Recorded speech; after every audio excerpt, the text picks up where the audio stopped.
Breaker channel में मैं राखी रॉय हल्दर आप सबका स्वागत करती हूँ। इस चैनल की डोर का एक सिरा बंधा है क्वांटम विज्ञान से और दूसरा सिरा स्पिरिचुअलिटी और कॉस्मिक एनर्जी की बातों से।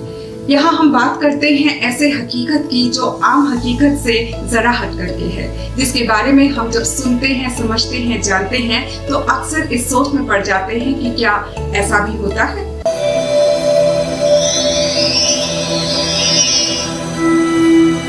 मिथ ब्रेकर के क्वांटम दुनिया सीरीज में आज हम जानेंगे पानी के फितरत की बात। हम जानेंगे कि पॉजिटिव फीलिंग्स किस तरह से हमारे जीवन को प्रभावित करती है और ये बात हम जानेंगे पानी के फितरत को जानते हुए। और हम ये भी जानेंगे कि पानी जो है वो सिर्फ हमारा जीवन नहीं है, बल्कि ये एक सच्चे दोस्त की भूमिका भी निभाता है। पानी की इस फितरत को हमारे सामने सबसे पहले रखा था इमोटो मसारू ने। इमोटो मसारू ने एक्सपेरिमेंट पर एक्सपेरिमेंट्स किए। उन्होंने गंदे जगह से पानी लिया, साफ झरने का पानी लिया। इन पानी को दो अलग अलग बोतलों में भरा और भर करके उसमें से कुछ बूंदें ली सैंपल के तौर पर, उसे फ्रीज किया। फ्रीज करके डार्क फील्ड माइक्रोस्कोप के नीचे उसको देखा तो वो हैरान रह गए। दोनों के इंटरनल स्ट्रक्चर में काफी फर्क था। जो पानी गंदी जगह से लिया गया था उसका इंटरनल स्ट्रक्चर बेतरतीब था और जो पानी साफ झरने का पानी था उसका इंटरनल स्ट्रक्चर हीरे की तरह था। वो यहीं पर नहीं रुके, उन्होंने गंदे पानी को दो भागों में विभाजित किया और एक बोतल को रखा प्रार्थना घर में यानी प्रेयर रूम में और दूसरे बोतल को यूं ही छोड़ दिया। प्रेयर रूम में रखा जो बोतल था उसके पानी को जब उसी तरह से टेस्ट किया गया तो उन्होंने पाया कि इसका इंटरनल स्ट्रक्चर अब हीरे की तरह बन चुका था और दूसरी तरफ जो पानी यूं ही छोड़ दिया गया था जो बोतल, उसका इंटरनल स्ट्रक्चर वैसे का वैसे ही था। इमोटो मसारू के इन एक्सपेरिमेंट्स के चित्र आप इंटरनेट पर देख सकते हैं। साथ ही उनकी किताब है the hidden messages in water, उसमें भी आप इन बातों को पढ़ सकते हैं, देख सकते हैं। वो यहाँ पर नहीं रुके, वो एक्सपेरिमेंट पर एक्सपेरिमेंट करते जा रहे थे। उन्होंने एक ही सैंपल से पानी ले करके दो बोतलों में फिर से रखा। एक बोतल पर चिट चिपकाया आई लव यू, दूसरे बोतल पर चिट चिपकाया आई विल किल यू।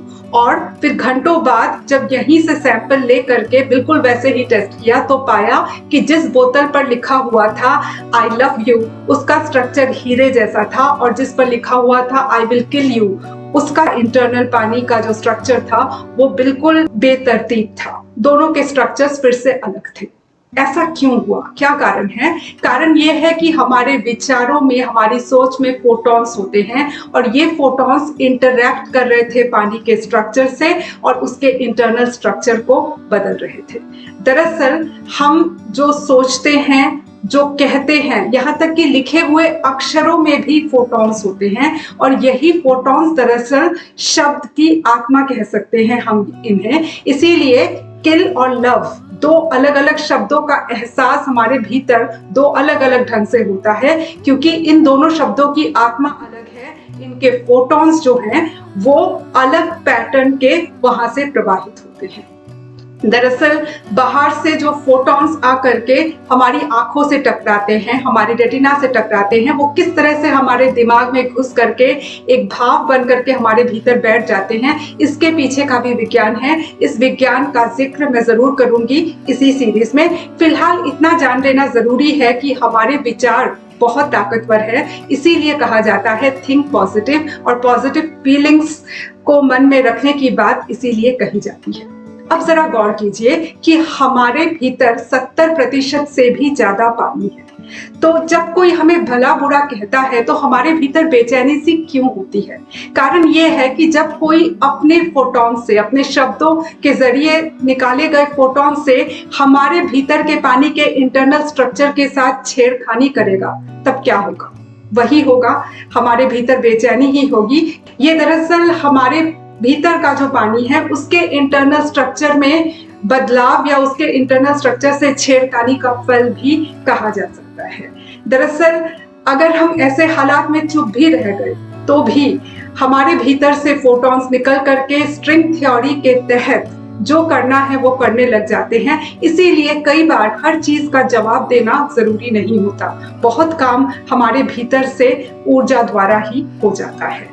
इसीलिए कहा जाता है कि फल की चिंता मत करो। फल एनर्जी जगत के नियम से आ ही जाता है। गीता में भी ये बात कही गई है, आप लोग इस बात को अच्छी तरह से जानते हैं। दरअसल हम जो कुछ भी करते हैं अपने किस्मत के पन्नों पर अपनी कर्मों की लेखनी से लिखते हैं। इसीलिए कोशिश करनी चाहिए कि हम कर्मों के जरिए अपने आप को ही तोहफा दें या अपने आप को ही तोहफा देने की राह निकालें। अपने सृष्टि रहस्य किताब की कविता मैं और मेरा तोहफा में ऐसी ही एक राह मैंने निकालने की कोशिश की है। कविता कुछ इस प्रकार है। मैंने तुम्हें दुआएं दी, तुम्हारे लिए नेमत मांगा, तुम्हारे बहाने से मैंने अपने लिए रहमत मांगा। तुम में भी एक मैं है जो मुझसा ही है ताकतवर, साथ उसे भी क्यों ना ले लूं मैं, और ताकतवर हो मन का स्वर। मुझसे निकले खुशनुमा तरंग तुम्हारे मैं को जब छूते हैं, तुम्हारे मैं से टकराकर लौट कर मुझ तक ही आते हैं।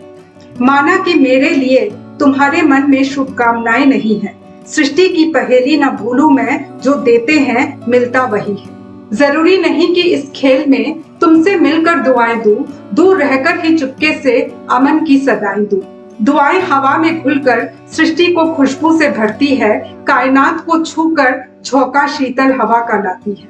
दुआएं जो दी मैंने कुछ ज्यादा तो नहीं किया, सृष्टि के नियम से बंध कर मैंने मुझको तोहफा दिया। अगले वीडियो में हम देखेंगे कि थिंक पॉजिटिव कहने के पीछे के विज्ञान का एक और पहलू क्या है। ये वीडियो अगर आपको अच्छा लगा हो, ऐसे विषय में अगर आपकी रुचि हो, तो इस वीडियो को लाइक शेयर सब्सक्राइब जरूर करें।